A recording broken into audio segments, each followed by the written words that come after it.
এরপরেও জিগাইলাম চাচা মিয়া রোজা রাখছেন না, রোজার মাস দেহা চলাফেরা সবাই বালা, ধরুন না রোজা গোড়া জন্ড হয়ে গেছে, অহর্ণ কইতাছে রোজা ধরুন লাগবো। রোজা ধরবার জিনিস আমরার উপরে আযাব যেই কারণে আইতাছে, এই কারণগুলো রাস্তাগুলো যেই রাস্তা দিয়ে আইতাছে এই রাস্তাগুলো বন্ধ করা লাগবো। বারবার সবই কই হুজুর আপনারা খালি সবার মধ্যে মসজিদের মধ্যে জুমার দিন খালি ইমানের বয়ান করুন, ইমানের বয়ান করুন। আমরা কি মুমিন না? আমরা তো মুমিন। ইমানের বয়ান তো এই কারণেই করুন লাগতেছে যে আমরা ইমান যে কথা হানি আছে, এই যে ইলেকশন চলতেছে, কংগ্রেসের মিটিং থাকবো, হেহেন গিয়া খাইবো দাওয়াত, জিগাইলে ভাই ভোট কারে দিবা, যারটা খাইছি তারাই দেন লাগবো। এক সপ্তাহ পরে দেখবা নিউ ডে যে হত করছে তারে হেন পাওয়া যায়, ভাই ভোট কারে দিবা, যারটা খাইছি তারাই দেন লাগবো। মানে দাওয়াত যে হেনই হোক হেনই উপস্থিত, মানুষ একটা, ভোট কারে কারে দিব। ইমান আছে আমরা? সুদের কি হিসাবে সুদ খাইতেছে, নো টেনশনে, চিন্তা ভাবনা ছাড়া বিন্দাস খাইতেছে। এরপরেও তো আমরা মুমিন ইমানদার, সুদ খাইলে ইমান থাকে না যাইব। ঘুষ তো আর কথাই নাই, লাস্টে না পাইলে একটু সাদা হইলেও খা ঘুষ হিসাবে। ইমান আছে গো?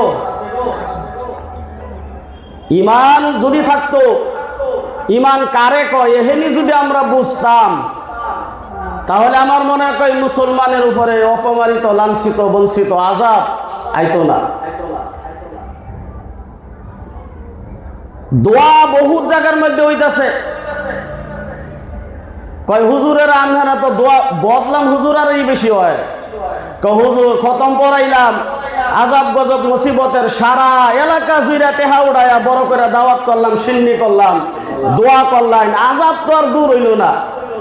দূর হইব কইতো যে হুজুরের দোয়া করাইছুন, সুদের টেহার খাওয়া খাওয়াইছুন, ঘুষের টেহার খাওয়া খাওয়াইছুন, আমরা দোয়া কবুল করতে হইতো, ওইতো তো আগে। বাসকান্দি হুজুর রহমতুল্লাহ আলাই মুরব্বীরা কইছে, শুনছি অলিদের ঘটনা, সত্য সত্য ঘটনাই কইছে। বাসকান্দি হুজুর রহমতুল্লাহ আলাই বলে বৃষ্টি নাই, মেঘ নাই, ঠাডা ফোরা রইদের মধ্যে আতঙ্কায় দোয়া করছে, আল্লাহ মেঘ দিতা না কিতা লাগি, ডাক দেওয়ার লগে লগে মেঘ ঝরঝরিত হয়ে পড়ছে। দোয়া কবুল হয়েছে না গো? এখন কেলি গাও না, বেজাল থেকে মুক্ত হন লাগবো। বন্ধুগান, একজন মানুষে মোটা তাজা একটা হার রাখছে, হারের শিঙা মুড়া মুড়া, গোয়ালি ঘরের মধ্যে বাঁধছে, আরো হালকা পাতলা গরু কয়েকটা আছে, এহেতেই নাক বিন্দাই না, মোটা তাজা সব টিরে ঘুতায়া, আন্দা গুন্দা ঘুতায়া একটা পরিবেশ নষ্ট করে গলির মধ্যে। গরুর মালিকে কইতাছে, বাদবাহী গরু তো আমার মাইরা লাইব রে।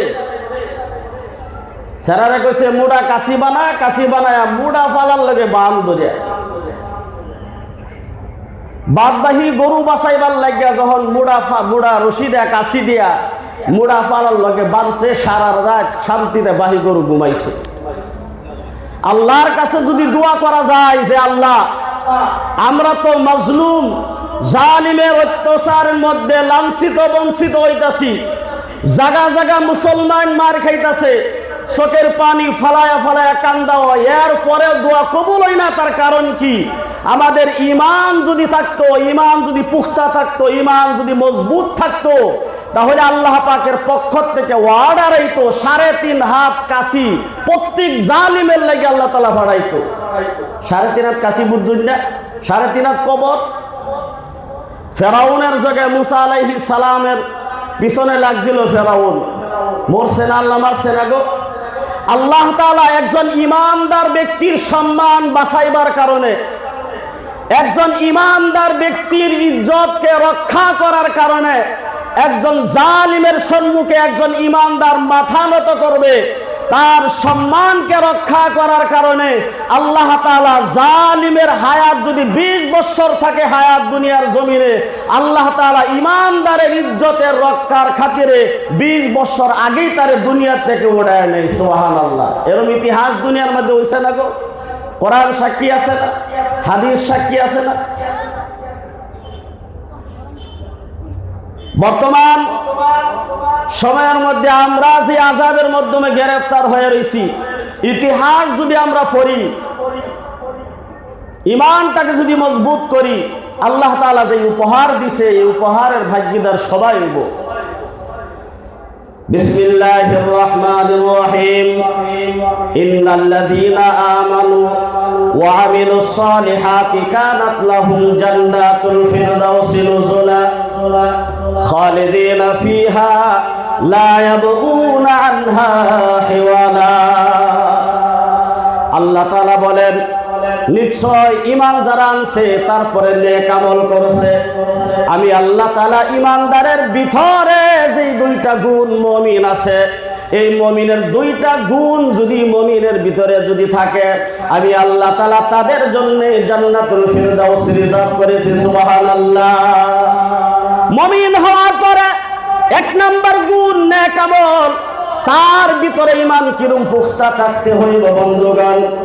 মিশরের বাদশা জামাল নাসের ওই যুগের মাধ্যমে বন্ধুগণ শহীদ সাইয়্যিদ কুতুব তাফসীরে জিলালিল কুরআন লেখার কারণে যেই সময় মিশরের মাধ্যমে মুসলমানকে লাঞ্ছিত বঞ্চিত করা হইতো, আগুনের মধ্যে জ্বালায় দেওয়া হইতো, গর্ত করে মুসলমানকে গর্তের ভিতরে ফালায়া মাটি দিয়া জিন্দা দাফন করে দেওয়া হইতো, এই সময় শহীদ সাইয়্যিদ কুতুব রাহমাতুল্লাহি আলাইহি কলম হাতের মাধ্যমে নিলেন, কোরআনের ব্যাখ্যা লেখা আরম্ভ করে দিলেন।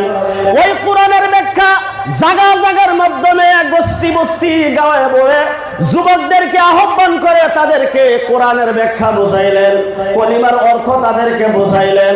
যুবকরা যখন ঈমান তাজা হয়ে গেছে, তারা সারা যুবক একত্রিত হয়ে মিশরের জমিনের মাধ্যমে নাইমা গেছে।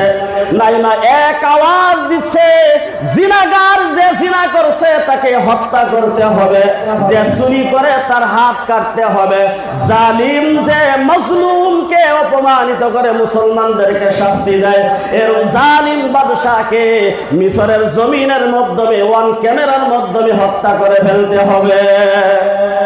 বাদশা জামাল নাসের মিশরের প্রাইম মিনিস্টার ছিল।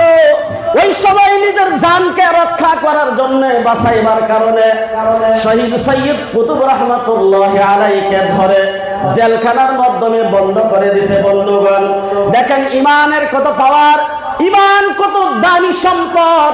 যে ব্যক্তি একবার ঈমান আনছে তার উপরে যত জালিম জুলুমের ইষ্টিগুলার চালানো হোক না কেন, বন্ধুগণ মাফি মাথা নত দরের কথা, গলার মাধ্যমে ছুরি আসলেও ঈমান কখনো ঈমান তাকে মাথা নত করতে দেয় নাই। সুবহানাল্লাহ। কিতাবের মাধ্যমে লেখা জামাল নাসের শহীদ সাইয়্যিদ কুতুব রাহমাতুল্লাহি আলাইহিকে জেলখানার মাধ্যমে বন্দী করে দিয়া বন্ধুগণ তার শাস্তি কি দিবে?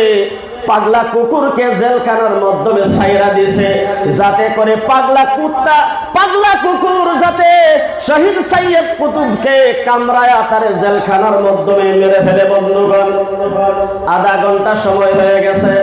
আধা ঘন্টার সময় পর সে তার খাদিমকে পাঠাইছে, খাদিম যাও দেখে আসো কুকুরের সাথে কি আচরণ করে। বলেন নাউজুবিল্লাহ। বলে যাও দেখে আসো কুকুর জেলখানার মাধ্যমে কুকুরের সাথে কি আচরণ করে। খাদিম জেলখানার সম্মুখে হাজির হয়ে গেল। দরওয়াজা দিয়া তাকায়া দেখে আশ্চর্য ব্যাপার, যে পাগলা কুকুরকে শহীদ সাইয়্যিদ কুতুবকে আক্রমণ করার কারণে, শহীদ সাইয়্যিদ কুতুবকে কেটে ধ্বংস করার কারণে, মারার কারণে যে পাগলা কুকুরকে জেলখানার মাধ্যমে ছাইরা দেওয়া হয়েছে, শহীদ সৈয়দ কুতুব মুসাল্লা বিছায়া কিবলামুখী হইয়া নামাজ পড়তেছে, সিজদার মাধ্যমে গিয়া কারে জানি ডাকতেছে। আর পাগলা কুকুর শহীদ সৈয়দ কুতুবের চতুর্দিকে ঘুরে ঘুরে শহীদকে পাহারা দিতেছে। সুবহানাল্লাহ। তার ইমানের পাওয়ার ছিল, আর আমরা ইমানের পাওয়ার। যুবকরা কোরআন মানছে, এখন যদি যুবকরা এখনো যে আল্লাহ শহীদ সৈয়দ কুতুবকে জেলখানার মধ্যে রক্ষা করছে, সে আল্লাহ কি এখনো নাই গো? কিন্তু সিরা লাগবো বন্ধুগণ। শুধু তাই নাই, ওয়ার্ডার হয়ে গেছে। সর্বশেষে যখন শহীদ সৈয়দ কুতুবকে কুকুরে মারতে পারলো না, যে ব্যবস্থায় করে মারার জন্য মারতে কেউ পারে না, কারণ হলো শহীদ সৈয়দ কুতুব কোনো অপরাধ করে নাই, কোরআনের ব্যাখ্যা লেখার কারণে জেলখানায় বন্দী হয়েছিল। সর্বশেষে ফাঁসির অর্ডার হয়ে গেছে, দিন তারিখ ঠিক করা হয়েছে। ওই দিন আসার কিছু মুহূর্তে আগে বন্ধুগণ, যারা জেলখানার মাধ্যমে ফাঁসি হয়, ওই মুসলমান রাষ্ট্রের মাধ্যমে জেলখানার মাধ্যমে আবার ইমাম সাহেব আছে। ফাঁসি দেওয়ার কিছুক্ষণ আগ মুহূর্তে ওই যাকে ফাঁসি দেওয়া হবে তাকে কলিমা পড়াই বলে সর্বশেষে কলিমা পড়াই। জেলখানার ইমাম সাহেব অর্ডার হয়েছে, যাও শহীদ সৈয়দ কুতুবকে জেলখানার মাধ্যমে শেষবারের মতন কলিমা পড়ায় আসো। ইমাম কলিমা পড়াইবার লেগে গেছে, গিয়া যখন কইতাছে যে আমহের আর 1 ঘন্টা পরে ফাঁসি হয়ে যাবো গা, 1 ঘন্টা সময় বাকি আছে, সর্বশেষবারের মতন কলিমাটা পড়ে নেই। শহীদ সৈয়দ কুতুব কইতাছে, কলিমা আমি জানি, ভালো কইরা জানি, যেই কলিমা আমাকে পড়াইতে আইছো,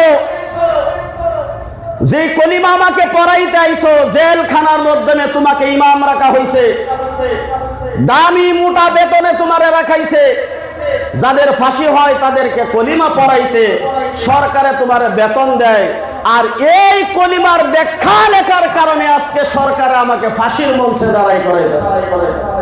কলিমা তো একটাই বন্ধুগণ। তার বন্ধুগণ, জেলখানার মাধ্যমে যে ইমাম সাহেব শহীদ সৈয়দ কুতুব রহমাতুল্লাহ আলাইহিকে সর্বশেষ কলিমা পড়ার জন্য যখন নির্দেশ দিয়েছে, বলে একটাই কলিমা, যেই কলিমা তুমি আমাকে পড়াইতে আইছো, এই কলিমার ব্যাখ্যা লেখার কারণে আজকে আমার ফাঁসির অর্ডার হয়ে গেছে। তুমি কলিমা পড়ায়া মোটা মোটা দামি অঙ্কের বেতন তুমি পাও, আমি কলিমার ব্যাখ্যা করায়া আমি শহীদ হয়ে যাই, ফাঁসি হয়ে যায় আমার। মিশরের প্রেসিডেন্ট জামাল নাসের বলতেছে, শহীদ সৈয়দ কুতুব শুনো, তুমি যদি সমস্ত মিশরের বাসিন্দার সম্মুখে যদি তুমি ক্ষমা চাইতে চাও, ক্ষমা যদি চাও, আমার কাছে যদি ক্ষমা চাও, আমি তাফসীরে জিলালিল কোরআন দেখে আমি ভুল করেছি, অন্যায় করেছি, মাআরিফু ফিত তারিক এই কিতাব লেখা আমি ভুল করেছি, যুবকদেরকে জান্নাতের রাস্তা দেখায় আমি ভুল করেছি, যুবকদের চোখ খুইলা দিয়ে আমার অন্যায় হয়েছে। এই কিতাব যে তুমি লেখছো, সমস্ত জনগণের সামনে একটা কথা তুমি বলবা যে আমি এই কিতাব লেখছি, এই কিতাবের মধ্যে যা কিছু আছে সব কিছু ভুল তথ্য লিখেছি। বলে তাফসীর ভুল, এটা আমি নিজের ব্যক্তিগত লিখছি। এখন যদি আমরা রে কইতো যে ফাঁসির অর্ডার হয়ে গেছে গা, 1 ঘন্টা মাত্র বাহি, যদি মাপ চাইবার লেগে কইতো, তাহলে আমরা কি করতাম গো? যা দিহি মাপ চাই, জান বাঁচাইলে ভাদে দেখা যায় বলে। দেখেন তাদের ইমান কত পুক্তা। শহীদ সৈয়দ কুতুব রহমতুল্লাহি আলাইহি উনি বলতেছে, জামাল নাসের শুনো শুনো, আমি এমন রবের কলিমা পড়েছি, লা ইলাহা ইল্লাল্লাহু মুহাম্মাদুর রাসূলুল্লাহ, এমন রবের কলিমা পড়েছি আমি ইতিহাস জানি। হযরতে সুমাইয়া রাদিয়াল্লাহু আনহা, বন্ধুগণ, হযরতে সুমাইয়া রাদিয়াল্লাহু আনহা বলতেছে, ঈমান আনার পর আমি যেই কলিমা পড়েছি সেই কলিমা সেও পড়েছিল। সর্বশেষে তাকে কলিমার পড়ার অপরাধে তার বাড়ির সম্মুখে একটা মোটা গাছের মাধ্যমে বাইন্দা বল্লম দিয়ে আঘাত করা আরম্ভ করেছিল। তার সন্তানেরা চতুর্দিকে তাকায়া মার অবস্থাগুলো দেখতেছে। বন্ধুগণ দেখেন মার ইমান কত পুক্তা। মা দুই হাত বান্দা, পাও বান্দা, শরীরটা গাছের লগে মোড়ায়া বান্দা আঘাত করতেছে। মা বলতেছে সন্তান শুনো শুনো শুনো, আমার মায়ের দেখা, আমার চোখের পানি দেখা, আমার অত্যাচার দেখা তোমরা কখনোই ওই জালিমের সম্মুখে মাথা নত করিও না। তোমার মা আমি তোমার মা কইতেছি, তোমার মার এই লাঞ্ছিত বঞ্চিত মায়ের ধূর দেখা, কষ্ট দেখা জালিম বাদশার কাছে দেখো মাথা নত করিও না। এই কলিমা পড়ি নাই, এই কলিমার মাধ্যমে পড়ার পরে ইমানের মাধ্যমে যদি ইমানটা মজবুত থাকে বন্ধুগণ, ধৈর্য যদি থাকে তাহলে জান্নাত তার জন্য ওয়াজিব হয়ে যায়। সুবহানাল্লাহ। হযরতে সুমাইয়া রাদিয়াল্লাহু আনহা বন্ধুগণ সর্বশেষে যখন দুনিয়া থেকে বিদায় হওয়ার সময় হয়ে গেছে, ডাকতেছে আল্লাহ, আল্লাহ আমি সহ্য করতে পারি না, আল্লাহ আমি আর সহ্য করতে পারতেছি না। তুমি বলছো কলিমা পড়ার পর যারা ইমানের মাধ্যমে টিকে থাকবে, সুম্মা কাসাত কুলুবুকুম, যারা ইমানের মাধ্যমে মজবুতি বানাইবে, আল্লাহ তুমি তাদের জন্য পুরস্কার রাখছো। আল্লাহ আমার কষ্ট সহ্য হয় নাই, আল্লাহ একটু আমার দিকে তাকাও, আমার দিকে তাকাও। আমার সন্তানেরা সহ্য করতে পারতেছে না, যে সন্তানকে আমি 10 মাস 10 দিন পেটে ধারণ করেছি, মার কষ্ট দেখা ওরা আর টিকে থাকতে পাইতেছে না, আল্লাহ এখন সাহায্য পাঠাও। আল্লাহ বলতেছে সুমাইয়া শুনো, ধৈর্য যদি ধরেছো আর একটু সময় ধৈর্য ধরো, আমি ফেরেশতা তোমার সম্মুখে পাঠাইতেছি। বন্ধুগণ আল্লাহ তাআলার হুকুমে হযরত আজরাইল আলাইহিস সালাম কে আল্লাহ তাআলা বললেন, আজরাইল শুনো, সুমাইয়া দুনিয়া থেকে বিদায় হবে, কিন্তু বিদায় হওয়ার সময়টা হবে ভিন্ন। সারা দুনিয়ার মানুষের জান কবজ করা যেইভাবে, সুমাইয়ার জান এইভাবে কবজ হবে না। ডাকতেছি আল্লাহ ফেরেশতা শুনো, এই যে জান্নাতটা উঠায়া তুমি হযরতে সুমাইয়ার সম্মুখে নিয়ে হাজির করে দাও। সুমাইয়ার শরীরের মাধ্যমে যাতে হাত দেওয়া লাগে না, সুমাইয়া নিজে ইচ্ছা সহিত হাসতে হাসতে যাতে জান্নাতের মধ্যে প্রবেশ করে। অর্ডার করছে কে লাগো? আল্লাহর অর্ডার। আল্লাহ তাআলার হুকুমে হযরতে আজরাইল আলাইহিস সালাম জান্নাতটা উঠায়া হযরতে সুমাইয়ার সম্মুখে রাইখা দিয়েছে। মা একটা ডাক দিছে, সন্তান, আমার সন্তান, ধৈর্য ধরো, ধৈর্যর বহুত গুণ, মারি খাও, ধৈর্য ধরো, মারি খাও, কিন্তু জালিমের সম্মুখে মাথা নত করিও না। এই যে দেখো আমার সম্মুখে জান্নাত আল্লাহ তাআলা ধরে দিছে, আমি হাসতে হাসতে জান্নাতের মধ্যে ঢুইকা গেলাম। এইভাবে যদি সন্তান তোমরা ইমানের পরীক্ষার মাধ্যমে পাস করতে পারো, আল্লাহ তাআলার জান্নাত তোমাদের জন্য ইন্তজার করবে। সুবহানাল্লাহ। ইতিহাসের মধ্যে লেখা, দুইজন সন্তান মার অবস্থা যখন দেখছিল, যাওয়ার সময় মার মুখের মাধ্যমে হাসি, মা হাসতেছে, বলে শুধু হাসি নাই, এমন একটা ঘ্রাণ আমাদের নাকের মাধ্যমে লাগছে, যে ঘ্রাণ আর কোনোদিন আমরা নাকের মাধ্যমে লাগছে দেখি নাই। এরকম একটা ঘ্রাণ আমরা পাইছি, অর্থাৎ জান্নাতের ঘ্রাণ হযরতে সুমাইয়া রাদিয়াল্লাহু আনহার সন্তানেরাও দুনিয়া থাকতে পাইছে। সুবহানাল্লাহ। আর আমাদের ঈমান কত পুখতা। সুমাইয়া রাদিয়াল্লাহু আনহার সন্তানেরা জান্নাতের ঘ্রাণ পায়, আর আমাদের সন্তানেরা ডাক ছাতু লইয়া খায়, ডাক খাইতাছে, মদ খাইতাছে। তাদের হাতে ছিল কোরআন, কোরআন, কোরআন, আর আমাদের সন্তানের হাতের হলো মোবাইল, পাবজি গেম। মারতে আমরা খেতাম, খাইবো কে লাগো? সহায় আল্লাহ রাইব? আল্লাহ সহায় হওয়ার কোন রাস্তা আছে? বন্ধুগণ শহীদ সৈয়দ কুতুব রহমাতুল্লাহি আলাইহি সর্বশেষে যখন বলা হয়েছে 1 ঘন্টা সময় বাকি আছে, 1 ঘন্টা সময় তোমার গলার মাধ্যমে ফাঁসির দড়ি লাগা যাবে, তোমার কি আশা? তোমার কি আশা? এখনো সময় আছে, তুমি ক্ষমা চাও। শয়তান তাকে ধোঁকা দিতেছে, ক্ষমা চাও, বাদশার সম্মুখে মাথা নত করো, ক্ষমা চাও, ক্ষমা চায়া নেও, আবার কলিমা পয়রা মুসলমান হয়ে যাইবা। হযরতে শহীদ সাইয়্যিদ কুতুব রাহমাতুল্লাহি আলাইহি বাদশার সম্মুখে খোলা এলান করে দিয়া বলতেছে, বাদশা শুনো, জালিম শুনো, ও জালিম শুনো, শুনো, আমাকে ক্ষমা চাইতে বলছো, জানো না আমি কার পাগল হয়ে রইছি? একজন মাজলুমকে জালিমের সম্মুখে ক্ষমা চাইতে হবে, তা করব না আমি। তার চাইও গলার মাধ্যমে ফাঁসির দড়ি দিয়া বংশের মাধ্যমে শহীদ হইয়া আমি আল্লাহর সাথে দিদার করতে চাই। সুবহানাল্লাহ। আরে তুমি তো আমার ফাঁসি দিবা, তুমি দেখবা তুমি ফাঁসির দড়ি লাগাইবা গলাত, এটা কিন্তু ফাঁসির দড়ি না, আমার কাছে ভিন্ন। তুমি ফাঁসির দড়ি দিবা, আল্লাহ তাআলা এর টান্ডা উড়াইয়া জান্নাতের মধ্যে নিয়ে ঢোকায় দিব। সুবহানাল্লাহ। এই ছিল তাদের ঈমান আর আমাদের ঈমান। ইন্নাল্লাযীনা আমানু ওয়া আমিলুস সালিহাত কানাত লাহুম জান্নাতুল ফিরদাউসি নুজুলা।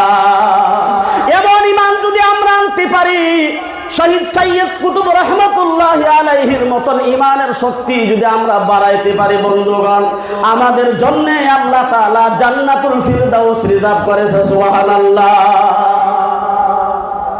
দুনিয়ার মাধ্যমে মানুষ এভাবে দুনিয়াটাই শেষ। না না, একটু চিন্তা করেন, দুনিয়ার কোনো দাম নাই। এই সারা পৃথিবী আল্লাহ তাআলা সৃষ্টি করেছে মাত্র 6 দিনে সৃষ্টি করছে। কয় দিনে গো? 6 দিনে 7 আসমান 7 জমিন যা কিছু আমরা দেখতেছি পৃথিবী আল্লাহ তাআলা মাত্র 6 দিনে সৃষ্টি করেছে। আর মানুষকে আল্লাহ তাআলা 10 মাস 10 দিনে সৃষ্টি করেছে।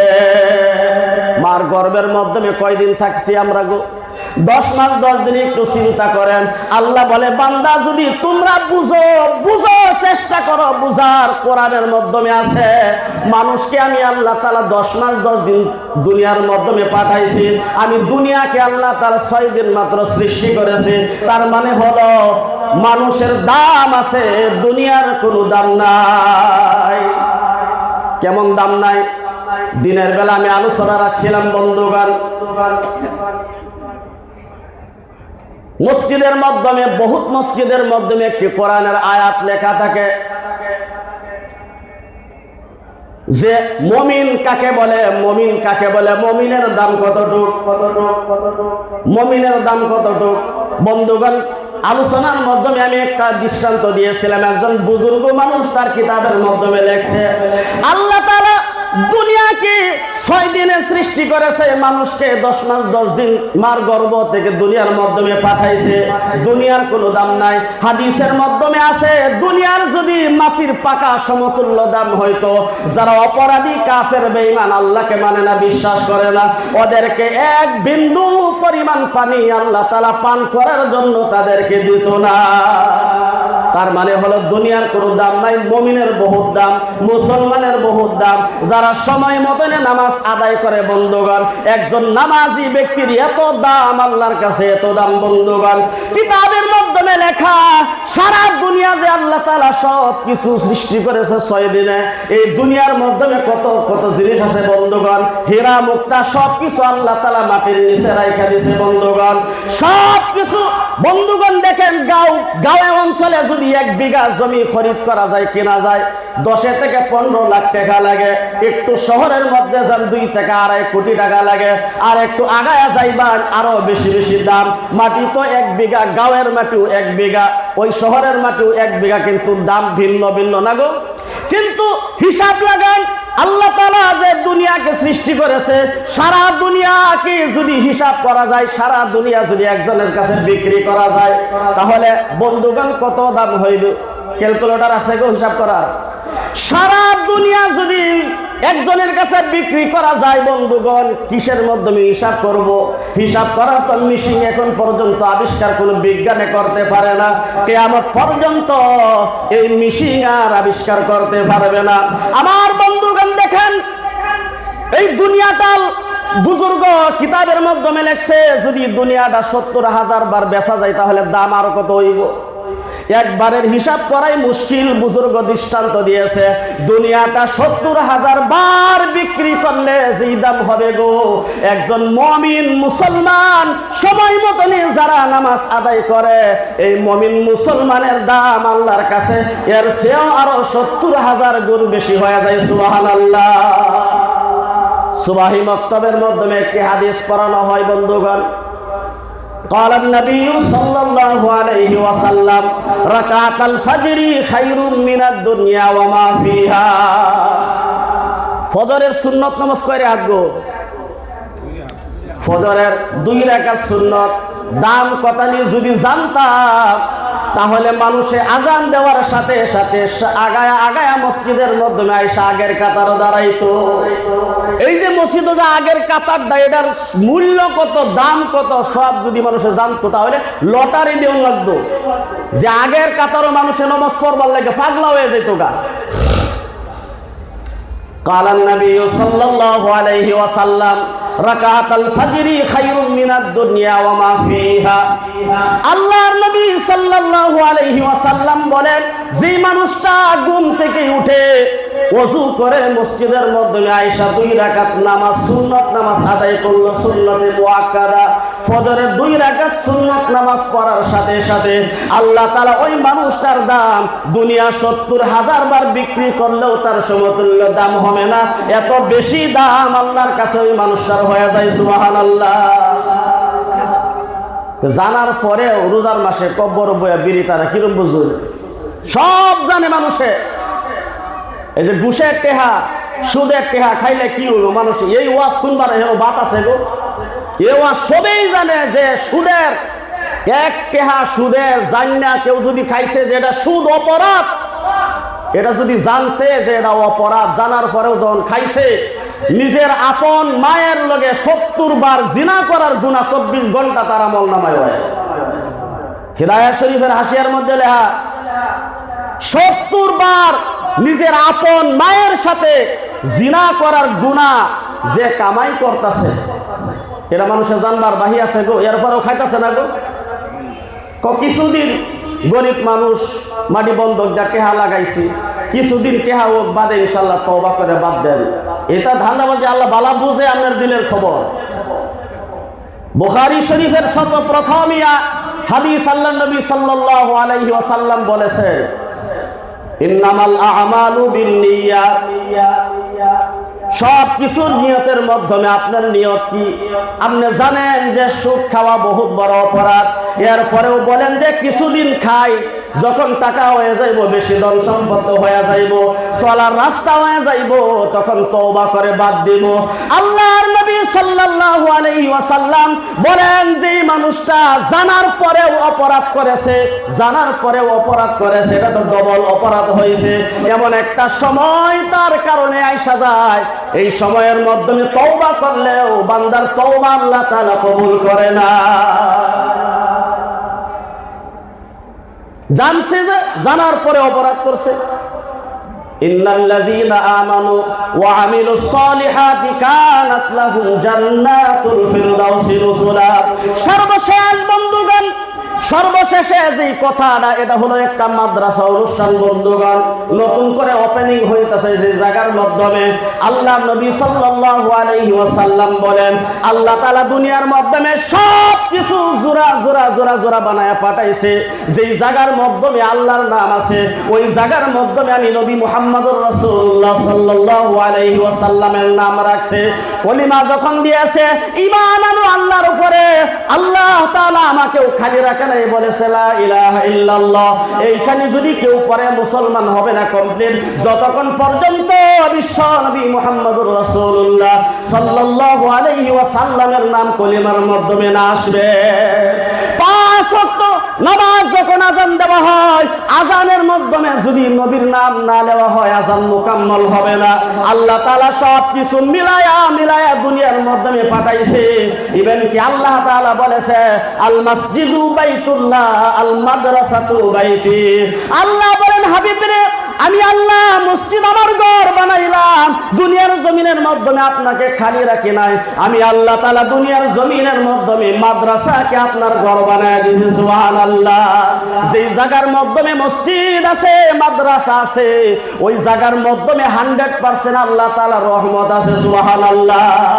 আসহাবে সুফা, সাহাবায়ে কেরাম রিদওয়ানুল্লাহি আলাইহিম আজমাইন, সর্বপ্রথম যেই মাদ্রাসার মাধ্যমে ছিল বন্ধুগণ, ওইটা বন্ধুগণ নবী নবীর মাদ্রাসা ছিল, যেই মাদ্রাসার সর্বপ্রথম শিক্ষক ছিল বিশ্বনবী মুহাম্মদুর রাসূলুল্লাহ সাল্লাল্লাহু আলাইহি ওয়াসাল্লাম। যেমন আমরা শুনি মসজিদ কোথা থেকে আসলো, আল্লাহ তাআলা মসজিদ জায়গা জায়গার মাধ্যমে বানাইছে। যেমন এই জায়গার মাধ্যমে মনে করেন বহুত মানুষের বহুত জমিন আছে, মাটি আছে, সব জায়গার মাধ্যমে মসজিদ কেন হয় নাই, এই জায়গার মাধ্যমে মসজিদ কেন হয়ে গেল। ইতিহাস আছে হযরতে ইব্রাহিম আলাইহিস সালাম যখন কাবা শরীফের ছাদের উপরে ওইটা দাঁড়াইছিল, হাতের মাধ্যমে কাবা শরীফের অল্প মুষ্টি মাটি বেশি হয়ে গেছিল। আল্লাহ তাআলাকে হুকুম করেছে, আল্লাহ একটু মাটি বেশি হয়ে গেছে, কাবার মাটি বরকতের মাটি, এসো জায়গার মাধ্যমে রাখা যাবে না। আল্লাহ ওই মাটি কোন জায়গার মাধ্যমে রাখবো? আল্লাহ বলেন, ইব্রাহিম শুনো, কাবা শরীফের ছাদের উপরে ওইটা দাঁড়ায়া যাও, আর হাতের মাটিগুলো নিক্ষেপ করো, সারা দুনিয়ার কোনার মাধ্যমে বিন্দু বিন্দু পরিমাণ করে মাটিগুলো ফালায়া দাও। পয়গম্বর ইব্রাহিম আলাইহিস সালাম বলেন, আল্লাহ এত শক্তি তো আমার নাই গো আল্লাহ, আমি কেমনে সারা দুনিয়ার কোনার মাধ্যমে মাটিগুলো ফালাইবো? বলে, আমার তো এত শক্তি নাই। আল্লাহ তাআলা বলেন, ইব্রাহিম নিক্ষেপ করো, নিক্ষেপ করো, নিক্ষেপ করো, আমি আল্লাহ তাআলা সারা দুনিয়ার কোনার মাধ্যমে পৌঁছানোর শক্তি আমি গ্রহণ করেছি। সুবহানাল্লাহ। এই জায়গার মাধ্যমে বিন্দু পরিমাণ মাটি পড়ছে, যার কারণে একটা মসজিদ নির্মাণ হয়েছে। কিয়ামত পর্যন্ত যত জায়গার মাধ্যমে বিন্দু পরিমাণ মাটি কাবা শরীফের লাগছে, কিয়ামতের 1 ঘন্টা মুহূর্ত হইলেও এই জায়গার মাধ্যমে একটা মসজিদ কায়েম হয়ে যাবে। সুবহানাল্লাহ। এখন মসজিদের যে ইতিহাস, মাদ্রাসারও কিছু ইতিহাস আছে না গো? মাদ্রাসা হয় কেমনে করে? মানুষ 2 বিঘা 3 বিঘা জমিন দান করে দেয়। আমার উস্তাদি মহতরম বন্ধুগণ, চুনারি মাদ্রাসার শিক্ষক কান্থারিয়া মাদ্রাসার মাধ্যমে যখন ইলম শিক্ষা করে, ওই মাদ্রাসার মাধ্যমে বর্তমান 2000 থেকে 2500 ছাত্র আছে বন্ধুগণ। ওই মাদ্রাসার শিক্ষক বন্ধুগণ সর্বপ্রথম কান্থারিয়া মাদ্রাসা থেকে মুফতিয়ানা পাশ করার পর, বাড়ির মাধ্যমে আসার পর, বাবা দুনিয়ার জমিন থেকে বিদায় হয়ে যাবে। বহুত জমিনের মালিক ছিল বন্ধুগণ। তারা 5 ভাই ছিল। প্রত্যেকটি ভাইয়ের অংশের মাধ্যমে বিশাল আকারের জমিন পড়েছিল বন্ধুগণ। মুফতি আবু বকর সিদ্দিক সাহেব বন্ধুগণ এখনো জিন্দা আছে। ওই মানুষটা তার বাপের সম্পদ পাইছিল মাত্র 16 বিঘা। কয় বিঘা? 16 বিঘা জমিন পাওয়ার পর বলে, আব্বা আব্বা তুমি বহুত কষ্ট করে জমিন কামাই করেছো, আমায় তো এই ডাইরেক্ট আমি পায়া গেলাম 16 বিঘা।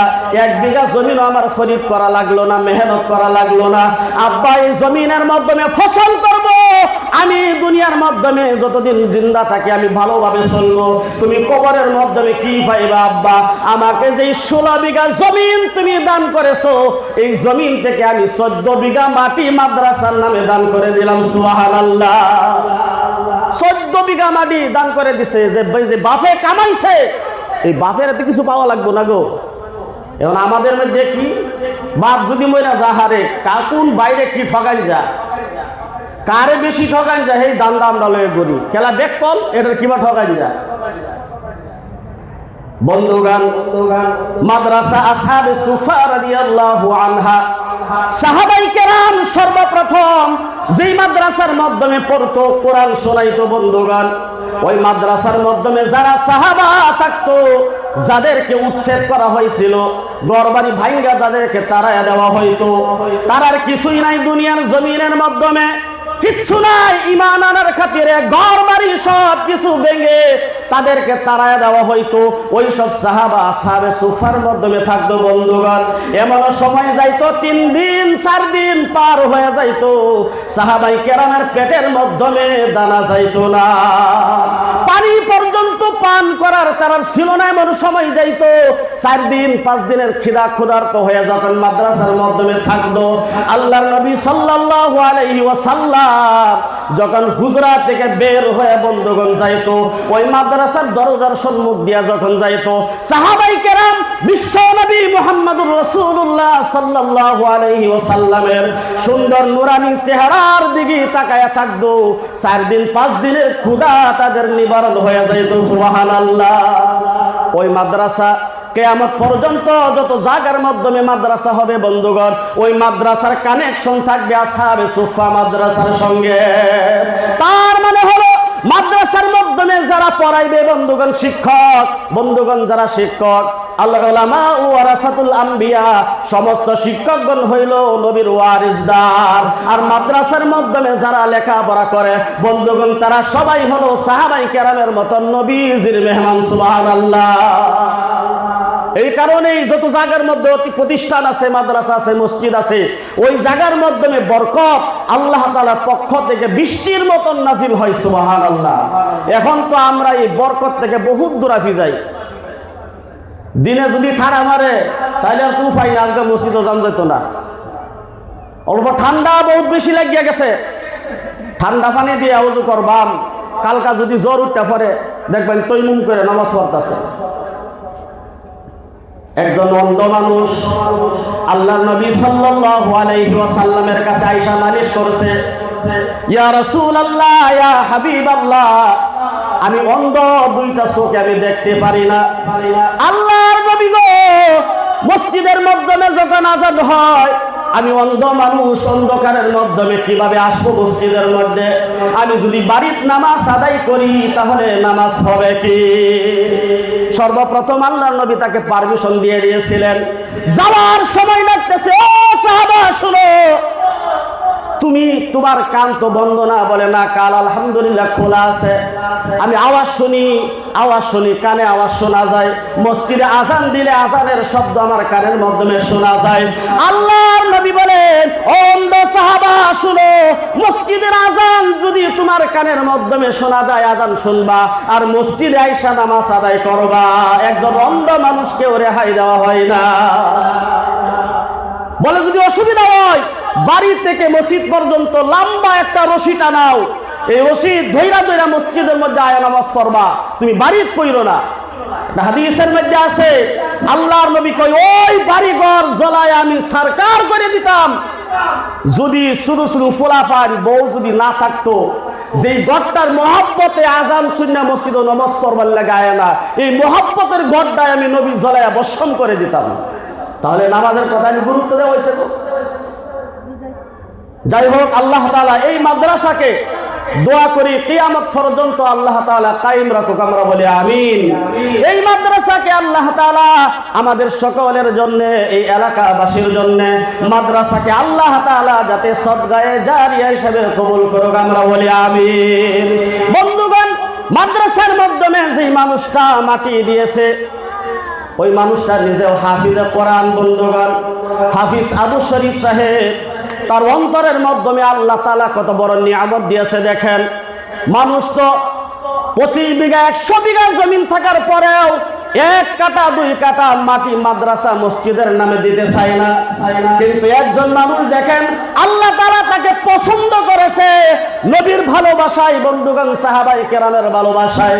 ওই মানুষটা নিজের ব্যক্তিগত বাবার সম্পদকে নবীর মাদ্রাসার মাধ্যমে দান করে দিয়েছে। সুবহানাল্লাহ। আমি দোয়া করি ওই ভাই, তার বাবা দুনিয়ার জমিন থেকে বিদায় হয়ে গেছে, ও আব্বাজান আপনি ভাগ্যবতী, যে সন্তান মাদ্রাসা বানানোর জন্য যে আপনার জমিনকে দান করেছে, অনেক ভাগ্যবতী। আল্লাহ তাআলা দোয়া করি আপনার কবরকে যাতে জান্নাতের বিছানা দান করে, ওই কবরটা যাতে কিয়ামত পর্যন্ত আল্লাহ তাআলা জান্নাতের বাগান বানায় দেয়। সুবহানাল্লাহ। এমন কাম দুনিয়া থেকে কইরা যাওয়া লাগে।